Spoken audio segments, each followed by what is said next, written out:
Welcome to Her Vision, Her Voice, a show where we celebrate the bold and powerful voices of women who are redefining the music and film industries. I'm your host, Dela Kay, and in each episode we'll dive into conversations with trailblazers who have turned obstacles into opportunities, using their vision to amplify their voices and inspire change.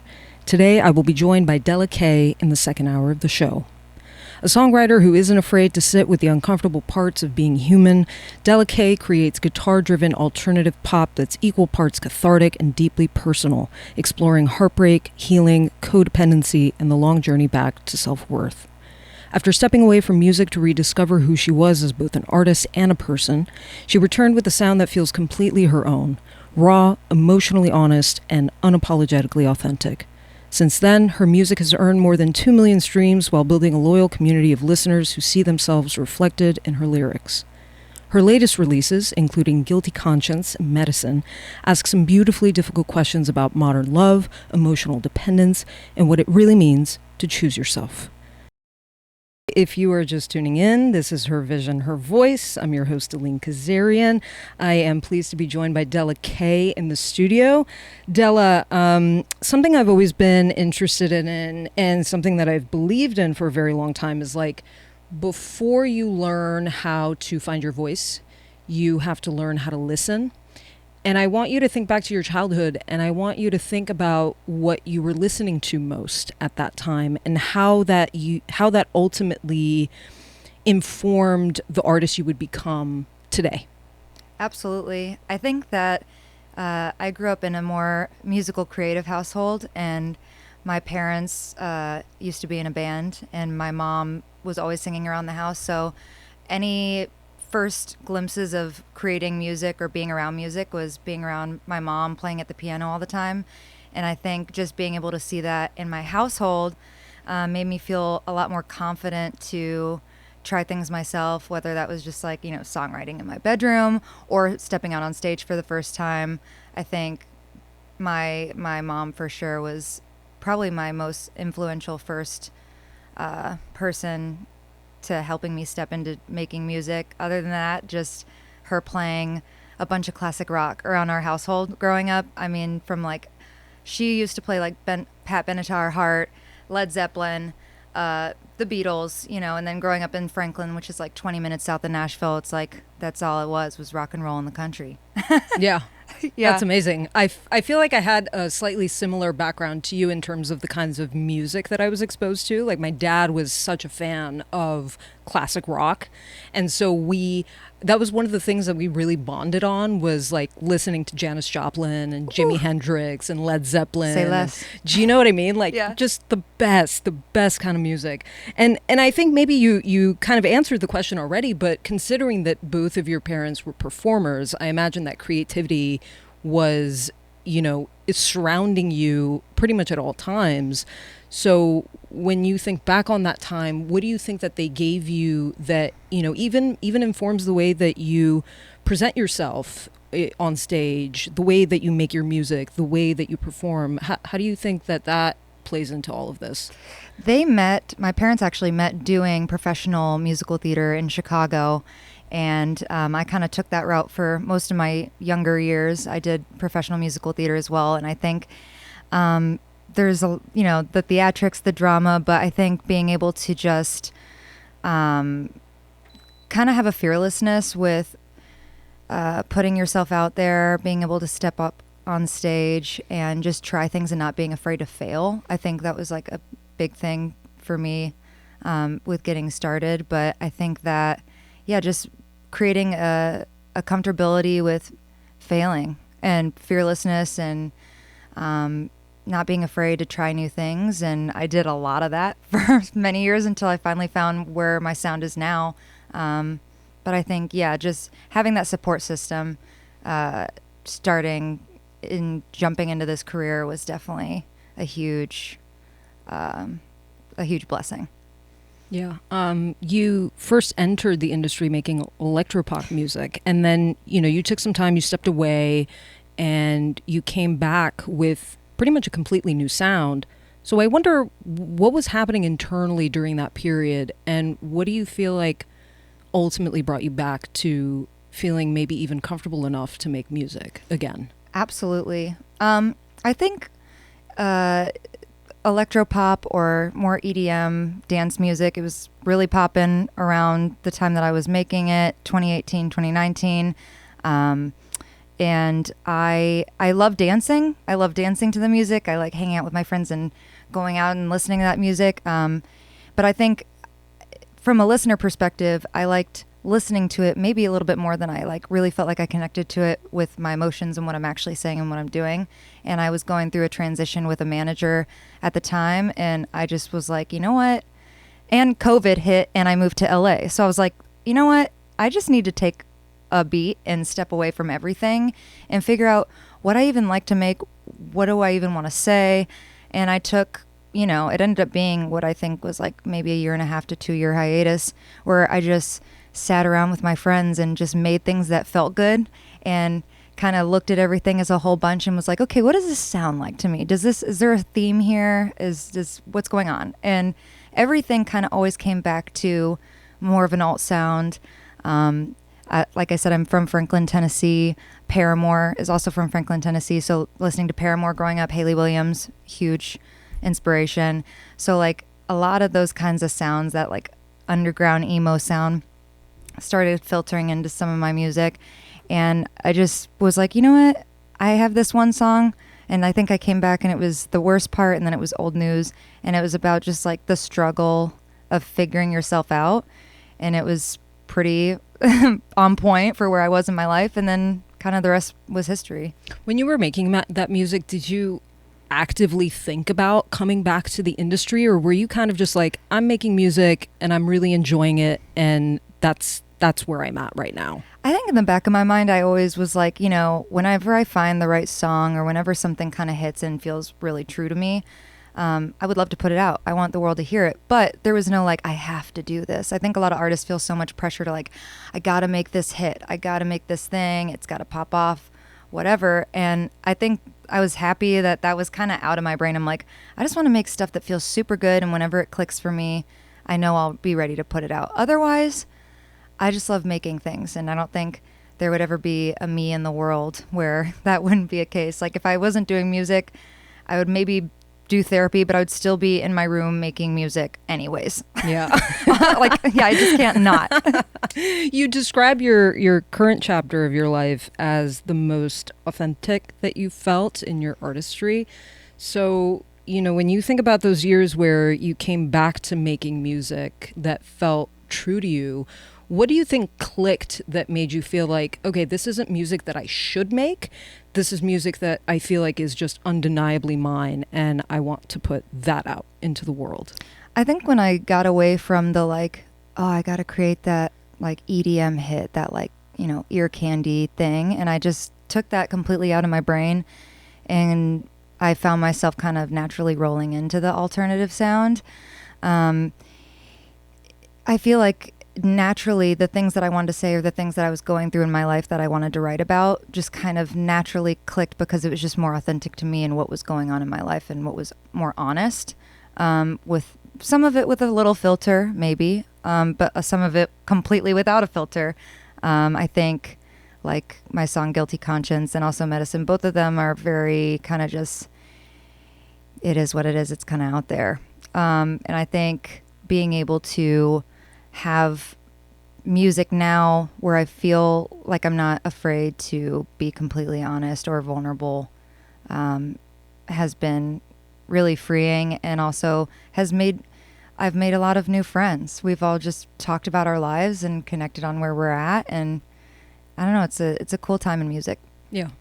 I think we oftentimes think about authenticity and we talk about it as if it's this like freeing thing, which it can be, but I think it also can feel incredibly exposing to be in that frame of mind and to make music that you're releasing that is so authentic to you.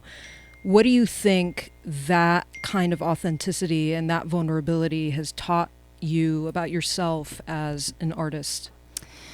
I think that, being vulnerable is funny because I think a lot of us as songwriters, we like to say we are completely vulnerable. But then we, get out of our bedrooms and our journals and we put ourselves in the real world. And in certain situations, it's really difficult, right? When we're in relationships, friendships, work environments with people. And I think that truth is something that's very important to me. And it's become a lot easier in my life to say how I'm feeling and, collaborate with other people and listen to how they're feeling and find common ground. And I think that with these songs that I've put out, Guilty Conscience and Medicine, I think, sometimes just with writing a song, I think the best thing you can do is just to be as radically honest as you can with yourself and what you're saying, what your experience was. For me, both of those songs are probably like too honest, like a little bit like I'm just like, okay, this is what it is. Like, this is how I feel about it. And sometimes that can rub people the wrong way. Vulnerability can feel really uncomfortable, I think, to some people who aren't used to that. And then for me, I feel like I've gotten to a place now where I'm like, I don't know how not to. Like, it feels weird not to just like say how I'm feeling all the time. Maybe to my detriment, maybe too much. You know what I mean? But I definitely think that choosing to be more vulnerable in my music has helped my music a lot, and also just me as a person and how I relate to other people. I guess I sometimes wonder about the people who do find vulnerability uncomfortable, if it's just that they maybe fear change more than a lot of us. And I don't know, I just feel like, how can anything change if you're not true and if you're not being honest, and that takes, unfortunately, a lot of vulnerability.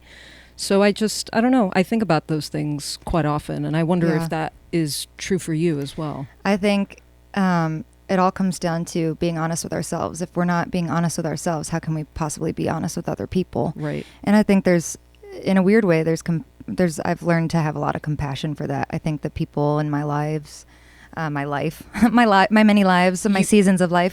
I think you're actually a cat. I'm actually a cat, low-key. Dela Cat. I'm just kidding. But like every season of your life, you're at a different place. And I think that there's been people that I've really loved in my life, where we were at different places and they weren't ready to be kind of radically as honest with themselves as I've been honest about where I'm at with myself.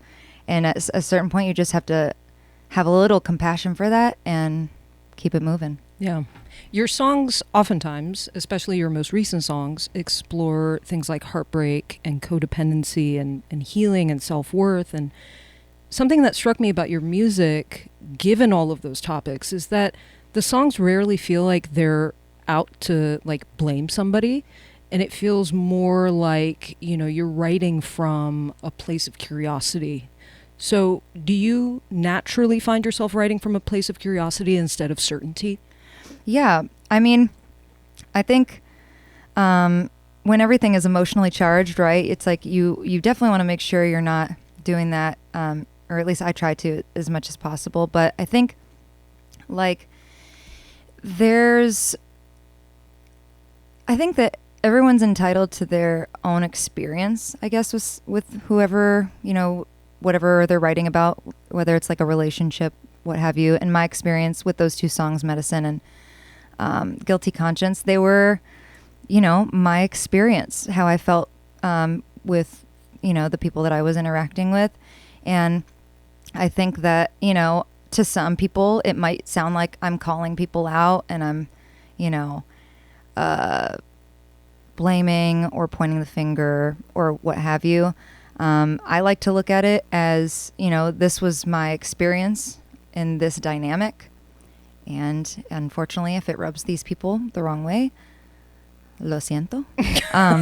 Pero, I mean, but, sometimes, I think it's like with writing these kinds of songs, it's like you kind of, maybe not at the moment, you don't really make peace with it, but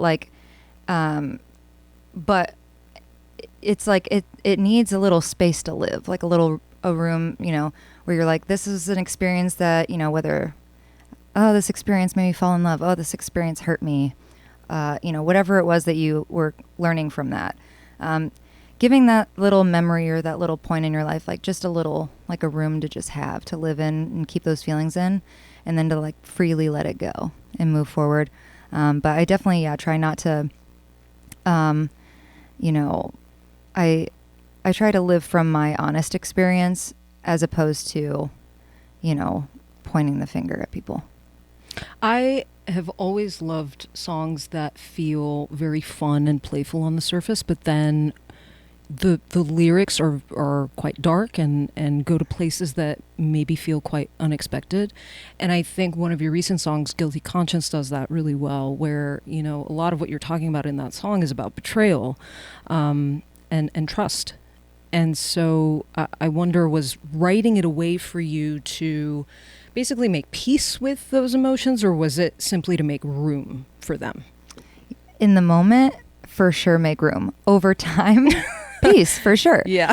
I think like in the moment you're like, or at least for me at that time, I had gone through a difficult breakup, and yes, there was like some betrayal and dishonesty, and I didn't really get any closure out of it. And so I luckily came together with two really good homies and was just like, it was maybe like 4 or 5 months later. I was like, I just need a little place for this to like live. And at the time we were like, it was a total like joke around session 2 where we're like, probably what's said today will never see the light of day again. We're just going to have fun, say whatever we want, get it off my chest, and move on, and then we'll write another song next week. And as soon as we wrote it, we're like, low key, this is so fun. Even though it's harsh, maybe a little here and there, a little truth, but like it's real.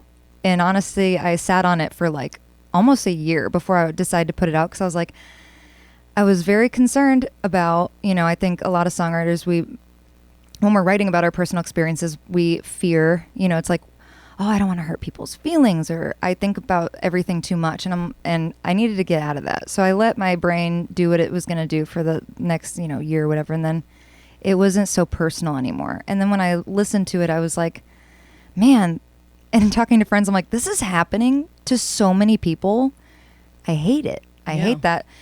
But honestly, maybe people need to hear this and like to dance around their room and be like, bye. Bye. And like just have a good time with it. Dance it out, get a little angry, dance it out, hang out with your friends, go to the club, whatever.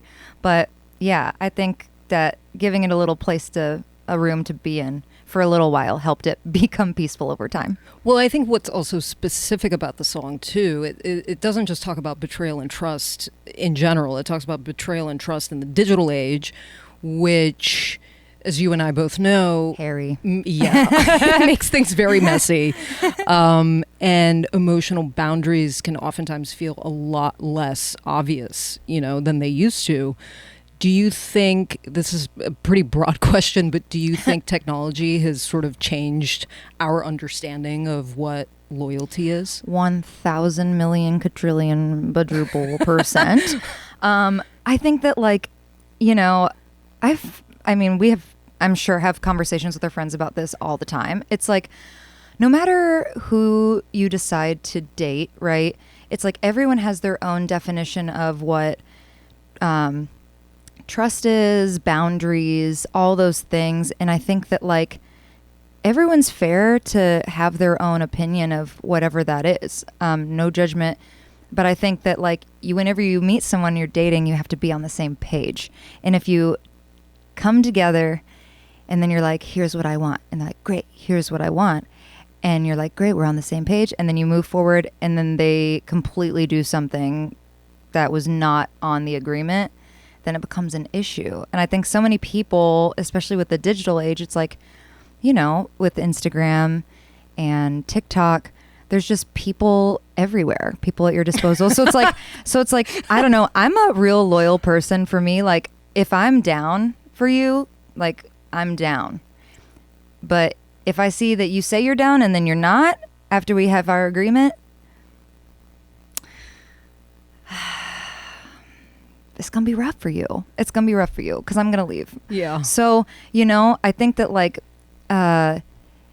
that if you're out there and you're trying to date, just make sure you guys are on the same page and stay on the same page. It's I think one of the hardest things to do. Yes. Because I'm very similar to you. I'm very loyal. Like if I like you, and that's about it. Yeah. I don't want to have to dilly-dally or try and figure out who else is out there in the world. Yeah. But I think unfortunately, especially if you're on the apps, it just makes it so that it almost feels, everything just feels instantaneous. Yeah. And it feels like a Cheesecake Factory menu. Like it just doesn't, there's too many pages, there's way too many options. But that's what commitment is, Like when you say you commit to someone, it's like, yeah, you can be attracted to everyone on the planet because everyone's beautiful and fantastic.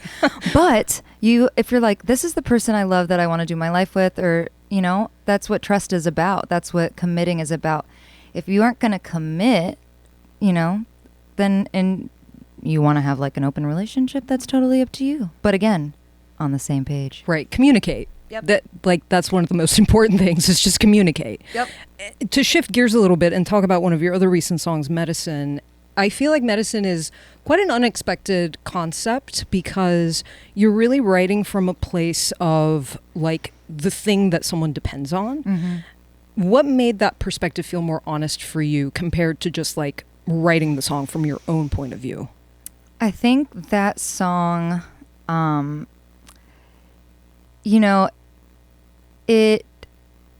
think it came about because I was at the time I had just previously ended something with someone who was dealing with a substance abuse issue, and it took a major toll on me and the dynamic of the relationship.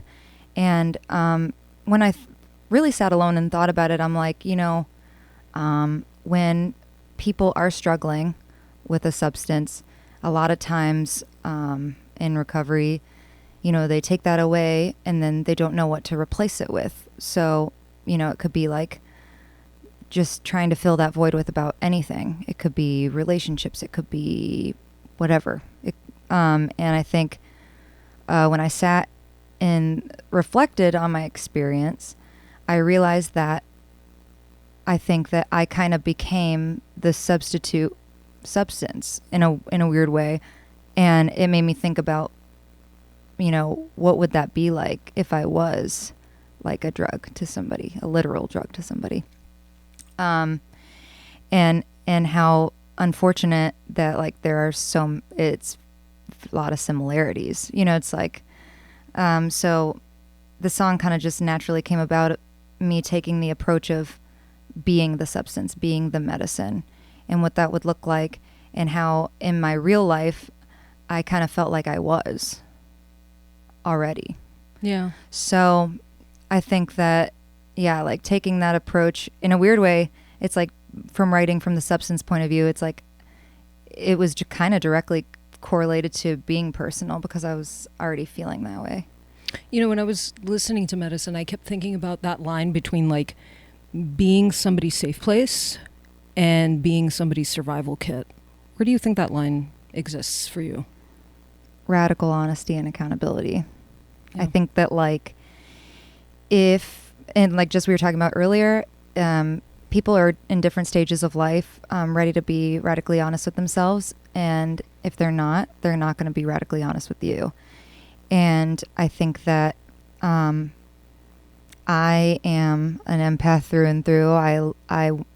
I've been through so much trauma, and as I'm sure everyone has, and I always want people to be better and to feel better. And I think it can come at a detriment to a certain point where, you can be someone's support system and have compassion.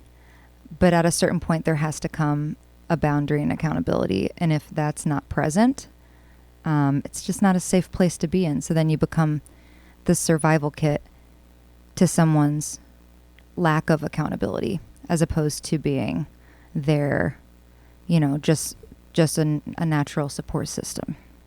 So I think that, if you listeners, if you're ever in that situation, always check in with yourself.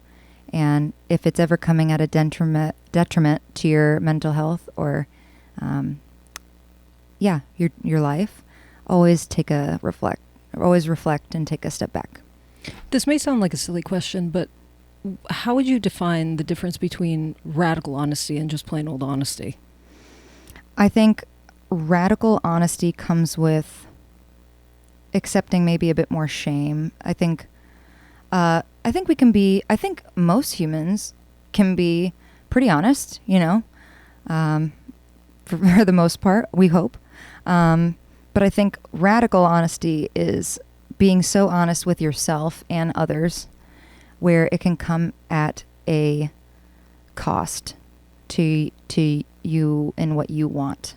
So if you know that being radically honest may lose your relationship, if being radically honest may make you lose your job, any of those kinds of situations, I think when you have that sense of respect for yourself and for other people, you know that I'm willing to take any consequence and not have my way, just to be honest and give other people, radically honest, and give people the opportunity to live in a shared, true, real experience.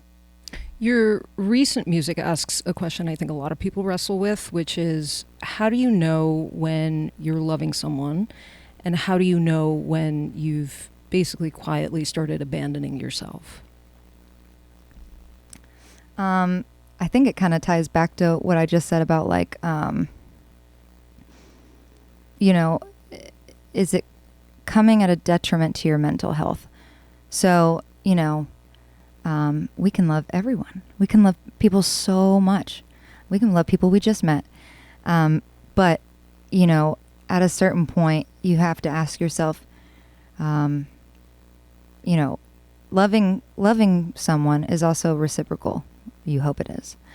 And you want your cup poured into as much as you're pouring into other people's cups. And if you feel like you are loving, but it's taking from you, it's taking away from your mental health, you're not being replenished, then I think it's a definite sign to reevaluate maybe how much you're giving, and also to know when to set boundaries with certain people you love. You don't necessarily have to cut people out of your life, but if people aren't willing to respect your boundaries or create a more harmonious environment, then you have to do what you have to do. Yeah. One thing I really appreciate about your music is that I feel like you treat healing as something that's rarely linear, because it never is. Healing is forever. Has there been a moment where you realized growth, looked different than you might have expected? Every day I wake up and I think this to myself. Literally. I'm like, that's nice. Like, you wake up one day and you're like, today is amazing. I'm conquering the world. Heck yeah. And then the next day you're like remembering something that hurt you 5 years ago, and then you still get sad about it. I mean, there's no timeline. I think a lot of people put a lot of pressure on yourself to get over it. I think in this society as a whole, in the world, I think we're all taught to just kind of process it and then get over it a little bit, move on. And it's just, that's not how the human brain works and how our emotions work. And so I would say learning to be patient with myself has been the best, the only thing you can do.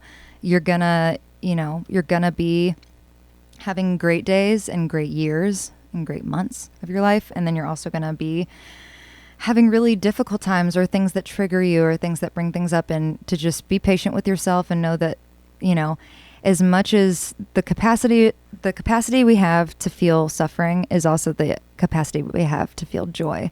So if you're in a spot where you're feeling a lot of suffering, just know that you have also that capacity to feel so much joy. So to give yourself that patience and that room to feel all of the spectrum. I mean, it's the true human experience. And I can't tell you how much I relate to the one point about like one day you're feeling pretty good or like a rock star. And then the next day you're just like, God, I feel awful today. Yep. For whatever reason. Or maybe there is a reason. And it was like from years ago, as you said. And it just is still sitting there in your brain and it's not letting go. And you can't let go of it. But it really is such a lifelong process and journey, and sometimes it's a never-ending journey. It's healing is forever, you know, and we just have to accept that, like, as we grow and get older and have more experience in our life, it's just going to be, you know, one more new experience, one more new season, one more new relationship after the other, after the other, after the other. And so to have that patience for the spectrum of, you know, suffering and joy is like, you gotta have a really love relationship with it. Just get a big old hug and just accept. Yeah. I think we oftentimes hear a lot about learning to love ourselves, but I feel like there's rarely the conversation of like learning how to trust ourselves again. Has self-trust and rebuilding self-trust been a part of your journey? Like I said, every day when I wake up. I literally thought about this today, this morning actually. I think like learning to trust yourself is probably the hardest part about healing, especially when you've had any kind of trauma or, you know, or you've been through things like betrayal. And it's not even about necessarily trusting others again, which that's also really hard to do. You know, and then people get in the mindset sometimes of, oh, I can never trust anyone again. And it's really not about that. It's about, learning to trust yourself and having that confidence to know that if I put my heart out there and I'm completely vulnerable, whether it's in your writing, your work relationships, your friendships, your romantic relationships, that I'm going to be okay no matter what happens. And I know who I am and where my heart's at, and that nothing can rock me if this goes south. And, I think learning to trust myself again is a constant work in progress. I think some days I'm like, you know what? I'm good. I'm going to put myself out here and I'm feeling great. And then there's other days where I wake up and I'm like, I want to hide in my room for the next week. Nobody talk to me. I promise I still love you. I'll hit you up in like 5 days. Yeah. And that's just being an Aquarius. Yeah. Which I share with you. Yes. Do you feel like, and maybe this is, I don't know if you've thought about this, but do you feel like your surroundings also have played a part in this whole journey, like being in LA as opposed to being back in Nashville, your hometown? Like, what has that been like for you? I think being in Tennessee and near my family, and I think anywhere, I mean, I guess it depends, but if you love the place that you grew up in and there's a comfortability there, I think that anytime you're in that place, there's always going to be more of a feeling of safety. For me, being able to wake up and be, 20 minutes from Nashville, I'm driving through the back roads with just canopies of trees over me. Let's say it's thunderstorming. Everything's just beautiful. You're in nature. There's a peace to that and a safety to that. And I really cherish being out there. But then when I'm out in LA, I feel like I'm meeting so many creative people that are like-minded, and I feel more pushed out of my comfort zone. I'm the most extroverted introvert you will ever meet. So being able to push myself out and be more social and meet more people and try new things and, write with more people. It's definitely, it's scary at times, but I really wouldn't want to leave LA, which is why I've essentially been kind of going back and forth between the two places for the past, 6 years. Yeah. Well, it kind of taps into both sides of you and your artistry. I think you have that safety net of your hometown. Yeah. And I think you have LA, which, like you said, it pushes you out of your comfort zone, which we all need as artists and as creative people. I think we need that push on any given day in order to grow. Yeah. And as we've discussed, it's an everyday thing. It's a journey, love. Has there ever been something a listener has shared with you that you feel like completely changed the way that you think about your own music? I was thinking about this, and I don't have anyone as far as like a fan that I haven't met before coming up to me and sharing something with me. There was one time where someone did write me about, I had a song years ago that I put out called Daughter, that I wrote about my dad and coming home and how my dad is like one of my favorite people ever in life. And at the end of the song, there's a voicemail from him to me where he called me on Father's Day because he's just that guy. And he was thanking me for making him a dad, which I just can't, And I had someone tell me they had just lost their dad, and listening to that song and how much it meant to them. And that was, it just made me realize how much I love my dad, and I'm like, man, I just love like being able to just connect with other people and realize we're all just little people floating on this big giant rock, and with the people we love and all these experiences. I'm like, this is all that matters, at the end of the day. There's that. And then I put out an EP a couple years ago, and the title track was called Falling Into Place. And it was about a season of life for me where there was a lot of trauma going on. And I was having a really hard time with my mental health. I was really, really struggling. And I remember playing it for my brother for the first time. And he's 2 years older than me, and we're pretty close. And he was going through a rough time. And I think him talking to me about opening up to me after hearing the song about how he's feeling was like everything to me. If you're ever in a spot where you're struggling with your mental health, I know people always say, talk to someone. And it always feels like, well, I don't want to talk to someone. I don't want to tell people I'm feeling. Thank you, though. But truly, like, just know that when you do open up to people, they want to hear it. Listening to my brother tell me how he was feeling at that time was everything to me. And it also made me feel less alone, too, because I think more of us are struggling than we like to admit. So, I think, and that's the beauty of sharing music, is like we all just want to connect and listen to things where we feel like, oh, that's so me right now. Well, I think that's one of the most beautiful things about making art is you end up as an artist feeling like you're living with something for so long, and you feel alone in it a lot of times. And then you put it out into the world and you start connecting with people and you realize, oh, I'm not alone. I'm not the only one that's experienced this form of whatever I've just gone through. There are people out there who have also experienced similar things. And, it's a major win-win on like so many levels. So yeah. I think it's just one of the most beautiful things about making art and putting it out into the world. It's something that I think about a lot, So I'm curious about you looking at this next chapter of your life. And I'm wondering what you're most excited about for people to meet. I think right now, within the last couple of songs that I've put out, I think I've gotten to a place where I kind of broke the barrier of like being afraid to really say how I'm feeling, whether it might be a little shocking to some people, and whether they agree with it or not.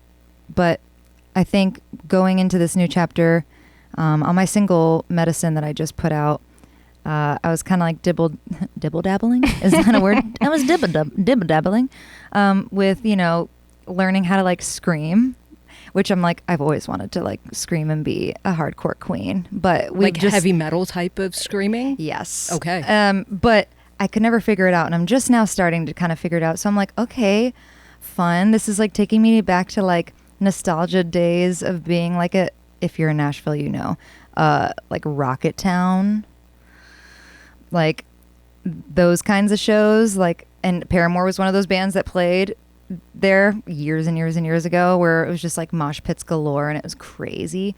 I think just like, I don't know, like kind of stepping out of my comfort zone with trying new things like that, where it's like, okay, I don't really know what I'm doing, but I like it. And I'm going to try. And, kind of stepping into like sonically, like that kind of sound a little bit more. And also just like, I've also really loved listening to like, everyone who loves alt music will be like, absolutely, duh. But listening to like Turnstile's new album this past year, like I love listening to stuff that feels live. Like when you listen to it, you're like, oh, I know this would rip live, and I want to be in that mosh pit. So I think I'm kind of like trying to cultivate that into my sound moving forward, just a little bit more of that like live feel where you're like, oh, I can imagine this in a room. So I'm trying to play a little bit more with that. So moving forward, I'm really excited for that. And then that ties into, I'm currently putting my live show together, and, as far as traveling, I'm not even sure what I'm going to do. Like if I have to find Nashville players and then LA players, or how that works, but trying to figure that out and get this music out and around to all of you lovely human beings. Hallelujah for live instrumentation. Let's Seriously, go. like it's a different feeling when you are in the audience and you're watching musicians perform, like truly perform. Yep. And when you're seeing somebody rocking out on a guitar, like it's just, or like a drum solo or something. I mean, it's just a completely different thing. Wind blowing, lights changing, bass absolutely busting your eardrums out. Totally. Yeah. It's and it's kind of silly to even talk about in this sort of simplistic way right now, because this has been around for so long. Mm-hmm. But I feel like, I don't know, I can get into a completely different conversation about like technology and how that had taken over our lives for so long, but I feel like now we're finally kind of in the resistance phase, and people are fighting back against AI and all of this, these streamers and everything, like they're all freaking out because their numbers are going down. And so it's a little bit silly to talk about live instrumentation and what that feels like, but it is the most true thing that you can experience in terms of experiencing music. Yep. So, and with AI, I mean, at this point, who knows where we're heading? It doesn't seem very nice. I don't know. And let's say everything gets shut down. Let's say Instagram gets taken away. TikTok gets taken away. What are we doing? The only way people are going to see you is if you're directly in front of their face. Right. And if you want to share your art, that's the way you got to do it. So it's like, we out here. Yeah. We come into your town. Yeah. We're going to play some lovely music for you. I love it. Well, to close, if someone discovers your music, let's say during one of the hardest seasons of their life, what do you hope they walk away with when hearing your songs? I think that feeling like we were talking about with mental health and being in stages where you're struggling, with maybe, let's say, depression, anxiety.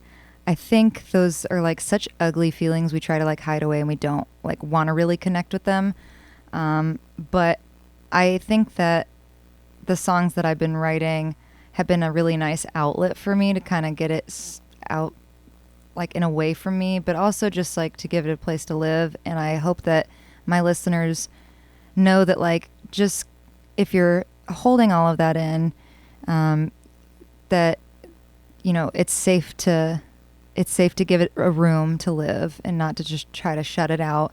And with listening to some of my songs, like Medicine, Guilty Conscience, any of my older songs falling into place, that, you can make bad feelings fun sometimes. You can dance it out. It doesn't have to be this thing that you try to just like act like doesn't exist. You can dance it out, sing it out to your friends, and know that we're all in this human experience together. And it cannot be the best at times, but we out here, and you're not alone in your experience. So This was a very refreshing conversation, and time flew, as it always does. But I think it flew even more today in having this conversation with you. And I just really appreciate how honest you are. I appreciate the fact that you wear your heart on your sleeve. Oftentimes I feel like I'm the only one in the room that wears my heart on my sleeve, and it makes me feel a little bit like, I don't know, a little lonely at times and a little bit vulnerable, which we've talked about. But I think, as we said, nothing really changes and nothing really ends up being different until you end up being as true to yourself and to others as possible. So thank you for being true to yourself. Thank you for sharing your music, and I really wish you nothing but the best. I'm really excited to hear some more music from you. Thank you so much. It's been so fun talking to you. Yeah, this was great. All right, guys, that does it for this month's episode of Her Vision, Her Voice. Thank you all so much for tuning in. I will be back next month on August 15th. If you want to know the music I played in the first hour of the show, be sure to check out the archive when it's out early next week. Stay tuned for Beats of All Nations and more Double App programming coming up next. I'm Aline Kazarian. Have a great weekend, everybody.